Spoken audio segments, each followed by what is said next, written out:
Amis sportifs, bonsoir. Vous êtes nombreux, surtout avec l'arrivée de la saison estivale, à nous réclamer des images de planches à voile, de fun, etc. Alors je voudrais tout de même rappeler que Thalassa est le magazine de la mer et non pas le magazine de la voile, même si nous avons, c'est vrai, un petit faible pour ce domaine. La planche à voile a donc sa place, comme toutes les autres spécialités. Et ce soir, nous vous offrons un petit voyage de rêve dans un îlot perdu au centre du Pacifique, mais qui est le centre du monde pour tous les fanas, les fêlés, les mordus du funboard. Pour les non-initiés, le funboard se pratique avec une planche à voile qui ressemble de plus en plus à une planche de surf. La grosse différence, c'est l'absence de régate pour essentiellement s'affronter dans des figures libres ou imposées qui n'ont pour seul but la beauté, l'élégance, le spectacle et bien sûr le plaisir du mot anglais fun.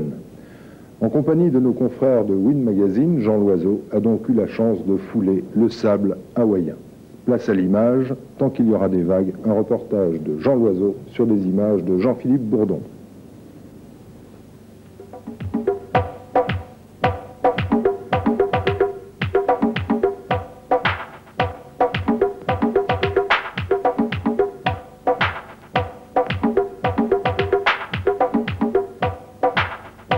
Windsurfing Classic at Ho'okipa Beach Park.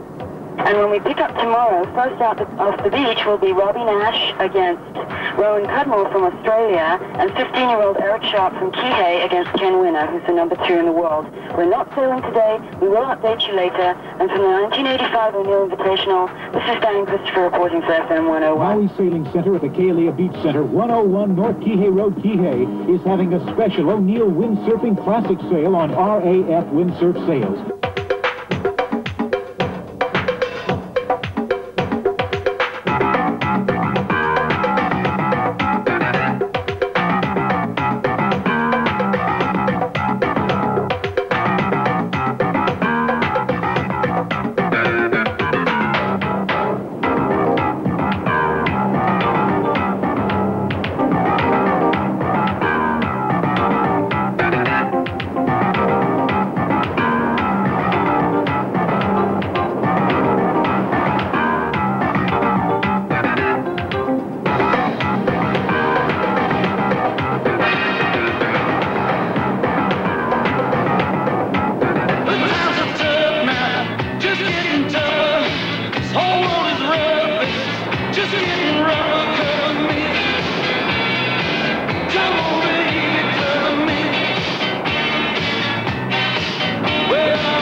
La plage d'Okipa, au cœur du Pacifique Nord, pratiquement à mi-distance entre San Francisco et le Japon. Une petite plage de l'île de Maui, dans l'archipel d'Hawaï. Chaque année, ici, se déroule la plus folle des compétitions de funboard, l'épreuve de vagues. Chaque année, ici, se retrouvent les meilleurs funboarders du monde pour une épreuve aux règles toutes simples. Il faut partir vers le large en sautant les vagues et revenir vers la côte en les surfant. Les sauts doivent être les plus spectaculaires possibles, les surfs les plus longs et les plus fous, et les changements de direction, les transitions, les plus élégants. Les concurrents sont envoyés 2 par 2, qui est une série de duels avec élimination, et ils ont à chaque fois moins d'une dizaine de minutes pour séduire le jury. Un jury perché en haut d'une falaise et dont le jugement sera souverain. Le vainqueur empochera $10 000, mais surtout, il aura l'immense satisfaction d'avoir été le meilleur sur le plus beau spot du monde. La moyenne annuelle de la hauteur des vagues est de 4 mètres et les forts vandalisés sont parallèles à la plage. La plage d'Okipa, l'endroit idéal pour ce type de compétition. C'est Hawaï et que les plus gros swells du Pacifique viennent taper contre les îles. Qu'est-ce que c'est un swell? Un swell, c'est au départ formé par une tempête qui forme une espèce d'onde. C'est comme une onde, c'est des vagues qui arrivent et qui cassent une fois qu'il y a moins de fond, donc sur les récifs de coraux qui viennent s'éclater contre la côte. Les vagues ici, quand ils viennent, ils sont grands, mais ils ne sont pas vraiment dangereux. Ça, c'est bizarre. Okipa, c'est la terre promise. J'ai vu je ne sais combien de générations, enfin bon, je suis pas si vieux que ça, mais les générations passent vite dans le domaine du windsurf. J'ai vu beaucoup de générations de windsurfers arriver ici. À chaque fois, ils sont écrasés par cette présence, bien que pour l'œil du profane, c'est rien du tout. C'est jamais qu'un bout de plage avec un parking un peu sale. En revanche, si on porte l'œil sur l'eau, on comprend tout de suite.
Hawaï, l'extrême nord de l'immense Polynésie, un archipel dont les 8 îles principales s'étirent sur 800 km.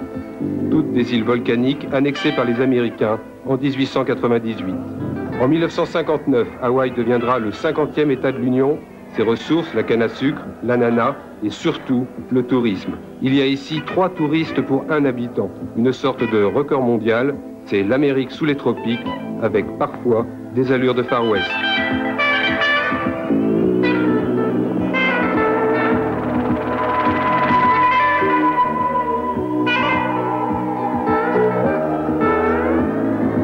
Paia, on l'appelle aussi le village des surfeurs, situé tout près de la plage d'Okipa. Ici vivent tous ceux pour qui Hawaï, c'est d'abord le vent et les vagues. Parmi eux, des Français, chaque année un peu plus nombreux, des passionnés de planche qui ont trouvé leur terre promise. Normalement, je suis étudiant. Bon, là, j'ai arrêté les études pendant 1 an. J'ai travaillé toute la saison dernière en étant plagiste sur une plage. Des petits boulots à droite à gauche jusqu'à mars. Et ça m'a permis de venir passer 3 mois ici. Vous avez des études de quoi? De biologie. Ouais. Tu comptes continuer? Qui sait? Non, en fait, je sais pas. Peut-être je vais continuer un peu à... Peut-être revenir à Hawaï l'année prochaine, certainement. Depuis que je suis arrivé, tout le monde me demande comment il faut faire pour s'installer. Moi, j'étais, comme dit tous les Américains, le pionnier. Et maintenant, ça commence. Il y a 4-5 Français qui s'installent petit à petit, qui trouvent du travail, qui cherchent, que j'aide. Et toi, comment tu t'es débrouillé? Ben, moi, je suis venu 2 fois en touriste faire de la planche, puis la 3e fois, j'ai dit, bon, moi, je vais m'installer. Alors, j'ai décidé de me marier, et donc je suis resté ici, et maintenant, je suis légal, et je vis. La journée, je fais de la planche, et le soir, je travaille. Je travaille dans un très grand restaurant. Tu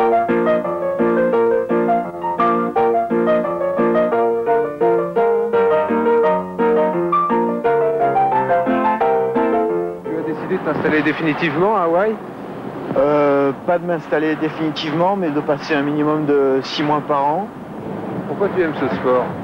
Pourquoi? Parce que c'est en rapport avec les éléments que j'aime, la mer, le vent, le soleil, et puis parce que c'est un sport de glisse, c'est comme le surf, c'est prenant, c'est une passion, ça s'explique pas.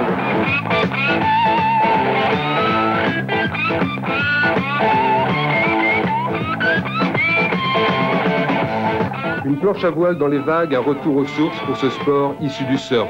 Le surf qui lui-même est pratiqué ici, en Polynésie, depuis des temps immémoriaux. Plus qu'un sport, un mode de vie qui a gardé ses inconditionnels. Le surf, j'en ai tout le temps fait, et je crois que c'est quand même plus naturel que le windsurf. Et disons que c'est dur à changer, et il faut rester dans le même domaine parce que c'est le sport roi quand même. 1778, le navigateur britannique James Cook découvre ces îles. Il les baptisera îles Sandwich. Les surfeurs sont déjà là et il sera le premier étranger à les décrire. Cook mourra ici même l'année suivante, assassiné par des indigènes. Avec l'arrivée des premiers colons américains vers 1820, la pratique du surf, à l'instar de la culture hawaïenne, va décliner. À cela, deux raisons. D'une part, la race hawaïenne elle-même sera décimée par les maladies venues de l'étranger, les microbes et aussi l'alcool. D'autre part, l'influence de missionnaires zélés sera prépondérante. Pour eux, le surf est un passe-temps frivole, ils y voyaient même des connotations sexuelles. Il faudra attendre 1921. Un Hawaïen, Duke Kahanamoku, est champion olympique de natation aux Jeux de Suède. Devenu une star, il fera découvrir aux États-Unis et par voie de conséquence au monde entier le surf, ce sport hawaïen qui deviendra le symbole d'un certain bonheur de vivre. Ici à Ukipa, il y a en gros deux clans. Il y a ceux qui habitent ici, qui sont vraiment dévoués au pays, qui ne le quitteront jamais, et il y a les autres. On peut aussi les diviser, les mêmes groupes, selon deux types de pratiques. On a les intégristes, ceux qui ne pensent qu'à une chose, c'est surfer les vagues. Le saut, les transitions, toutes les manœuvres un peu spectaculaires ne les intéressent pas. Tout ce qui compte pour eux, c'est la confrontation avec la vague. C'est une espèce de mythe, de légende un peu héritée de celle des surfeurs. Alors, de l'autre côté, il y a les professionnels, ceux qui viennent d'ailleurs, qui viennent ici parce que c'est leur métier, parce qu'ils sont là pour donner le maximum à leur public qui, en fait, qui est présent par magazine ou par télévision interposée. Et eux, en revanche, ils vont tout faire pour être spectaculaires.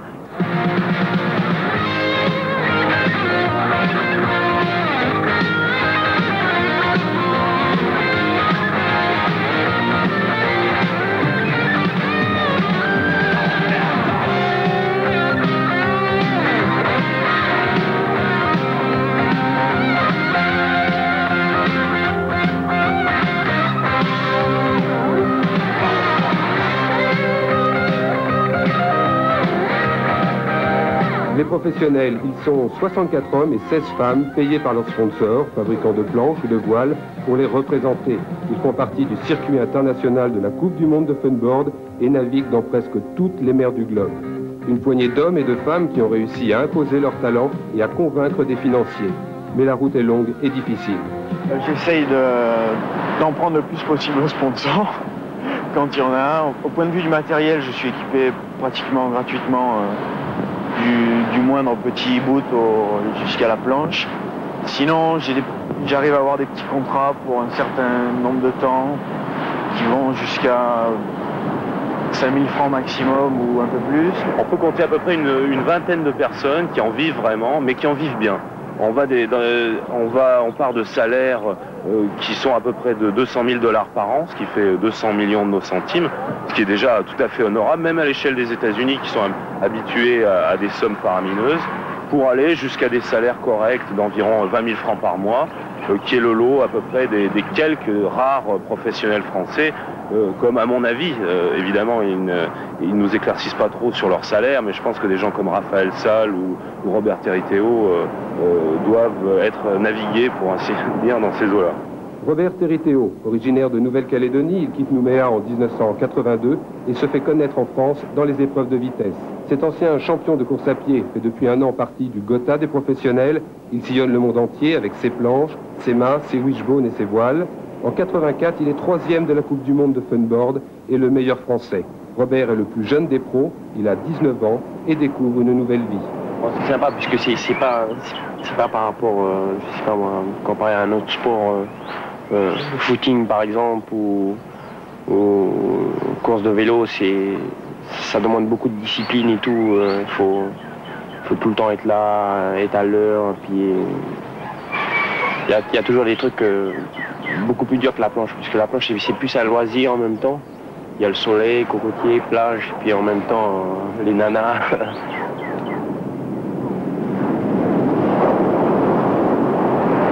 Itinéraire très différent pour Raphaël Salle, originaire du Midi, il a 22 ans. Sa présence ici à Hawaï est la réalisation d'un vieux rêve, être un véritable pro du funboard, lui, un ancien de la course open, mais que le sacro-saint triangle olympique avait fini par lasser. J'ai été 2 fois champion de France en open et vice-champion du monde en 83. Et en 84, j'ai décidé d'arrêter l'open pour me lancer dans le fun. Est-ce que tu penses que ton expérience en open t'apporte beaucoup dans les vagues d'Okipa? En open, on prend l'habitude de naviguer en réfléchissant, en faisant un peu de tactique. Et certains qui arrivent du surf, pense pas trop au vent, il pense plutôt qu'aux vagues et ça sert un peu. Et ça sert surtout en World Cup pour les courses racing et les slaloms. Pourquoi tu as voulu abandonner l'Open? C'était beaucoup plus attirant de faire du fun au point de vue monétaire et puis pour voyager, aller à Hawaï, naviguer dans les vagues, tout ce qui me plaît.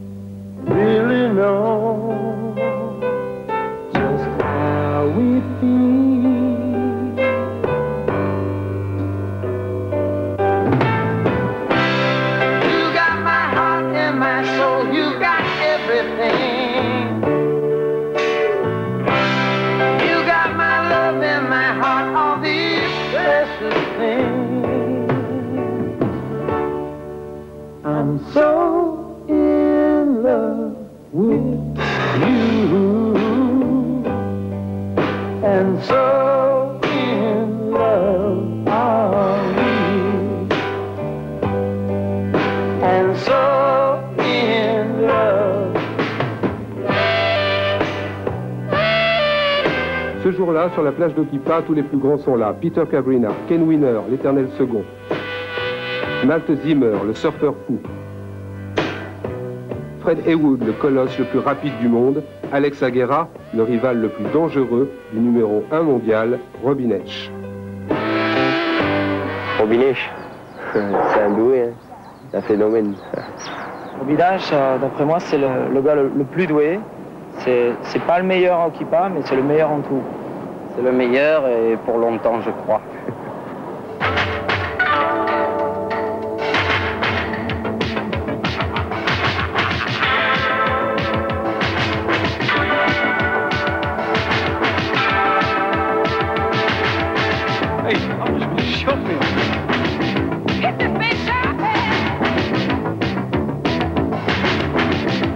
Robin Esch, on le surnomme le dieu hawaïen. À 13 ans, il remporte son premier titre de champion du monde. Aujourd'hui, il est toujours le meilleur. Le saut le plus haut, c'est lui, 12 mètres. Le looping complet sans tomber, c'est encore lui.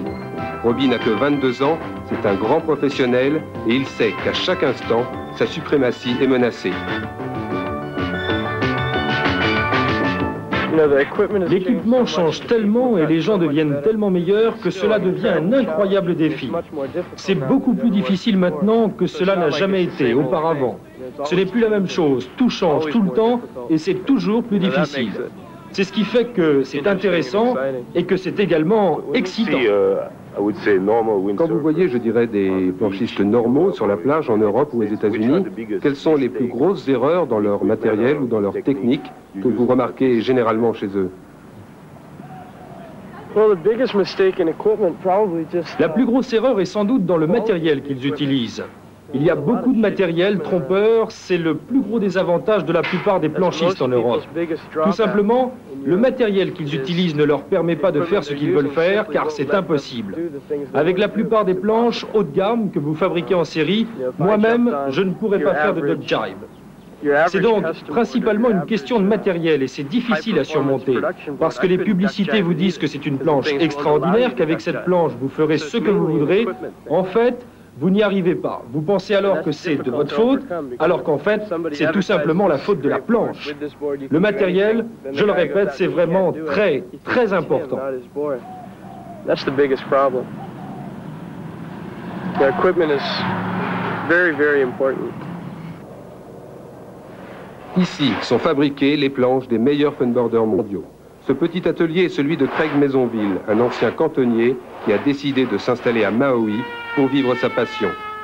Chaque planche est véritablement sculptée sur mesure pour le client, car Hawaï, tout naturellement, est devenu un véritable centre de recherche pour les planches et les voiles de très haute performance.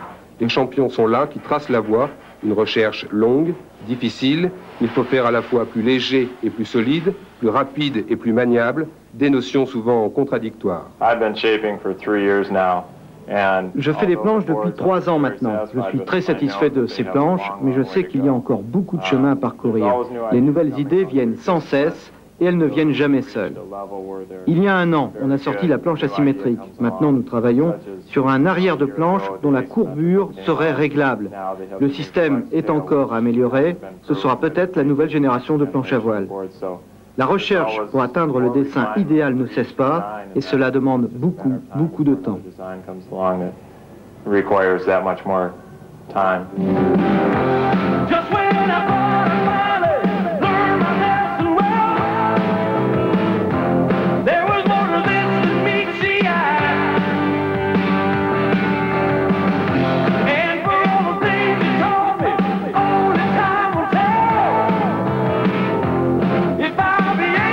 Sur cette plage, chaque planche, chaque voile est conçue spécialement pour son utilisateur, pour sa façon de naviguer. Alors bien sûr, la décoration, les couleurs vont devenir elles-mêmes très importantes.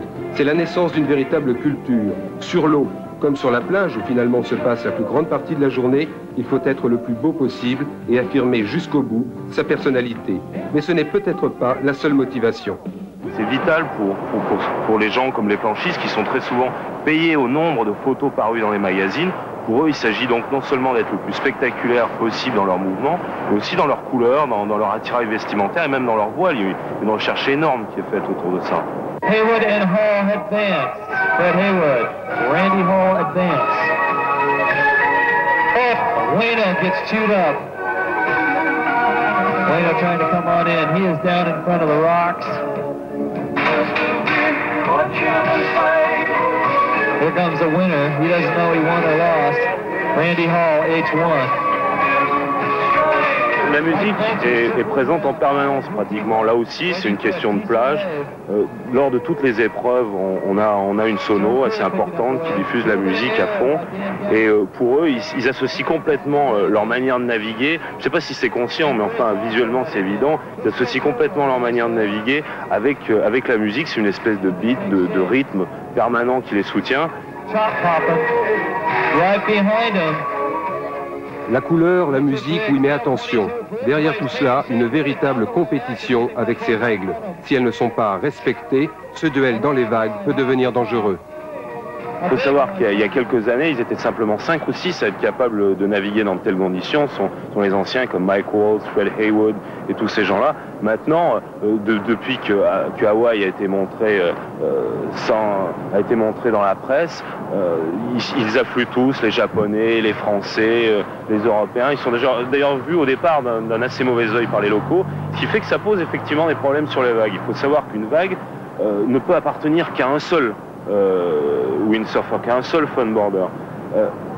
2 à la limite s'ils s'entendent bien et s'ils se suivent bien. Ce qui fait qu'il y a des problèmes de priorité et le premier qui prend la vague, celui qui est le plus près de l'endroit où elle déferle, a la priorité sur l'autre, qui doit laisser passer la vague, qui doit laisser passer le surfeur qui est dessus.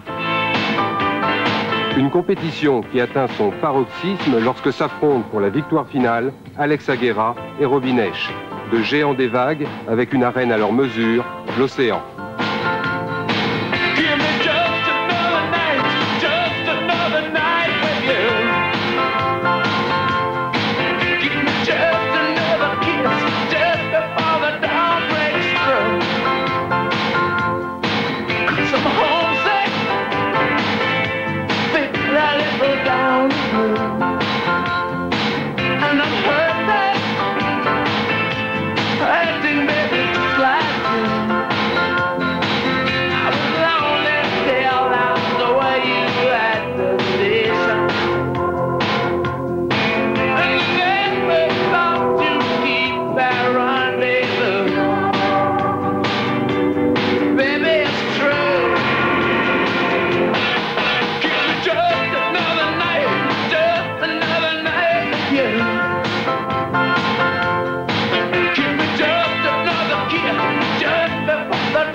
loving is so hard to find. And one night pass ain't really what I had in mind. I need your sweet tenderness, I need your soft caress. I know the day is coming, don't take away your loving. Just need a human. Il est des soirs à Okipa où l'écume et le vent prennent un goût amer pour Robbie Nash, battu par son ami Alex Aguera. Mais pour Robbie, comme pour tous, le combat ne sera jamais vraiment terminé tant qu'il y aura des vagues.